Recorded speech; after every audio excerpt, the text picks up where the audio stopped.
শীত কারো জন্য আনন্দের হলেও কিছু মানুষের জন্য বেদনাদায়ক।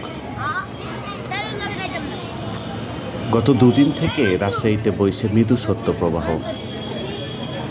আর এই শৈত্যপ্রবাহের মধ্যে রাজশাহী রেল স্টেশনে খোলা আকাশের নিচে এভাবেই ছিন্নমূল মানুষ রাত পার করছেন। এসব মানুষের কাছে শীত অনেকটাই বেদনাদায়ক।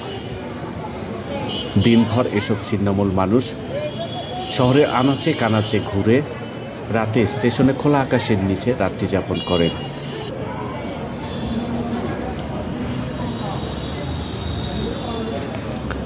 ছিন্নমূল এসব মানুষ রাজশাহীতে বসবাস করেন দীর্ঘদিন থেকে। তাদের থাকার জায়গা নেই ঘরবাড়ি। আত্মীয় স্বজন হারা অনেক মানুষ একটু খাবারের খোঁজে স্টেশনে আশ্রয় নেন, আবার কেউ আশ্রয় নেন রাত্রি যাপনের জন্য।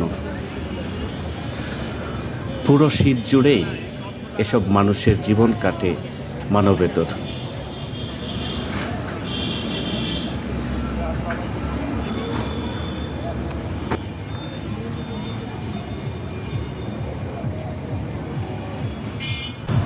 চাচা এখানে থাকবেন?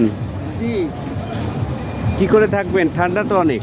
ঠান্ডা হইলো, এখন কি করা যাবে রে বাবা, আমরা গরিব মানুষ, আমাদের তো কোনো অর্থ সম্পত্তি নাই, বাড়িঘর দুয়ারও নাই, স্টেশনে থাকি, এই আল্লাহ যেভাবে রাখে এভাবেই থাকি।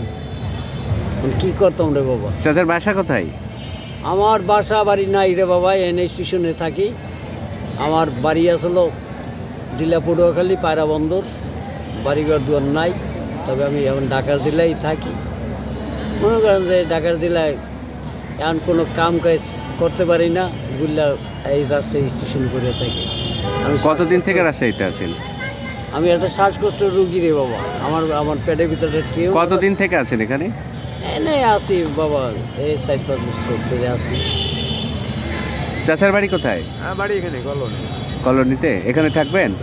না আমি আসি একটা খাওয়ার টাওয়ার বা ইয়া দিয়ে মানে প্যাকেট হ্যাঁ দিতে আসে তো, ওই জন্য বসে আছি। বাসায় ছেলে মেয়ে নাই? আছে। তাহলে বাসায় খাবার নাই? হ্যাঁ আছে। তাহলে এই খাবারের আশে বসে আছেন কেন? কে দিবেন? বিরিয়ানি প্যাকেট পাইলে। ছিন্নমূল এসব মানুষের আত্মীয় স্বজন থাকলেও তারা পরিবার থেকে বিচ্ছিন্ন।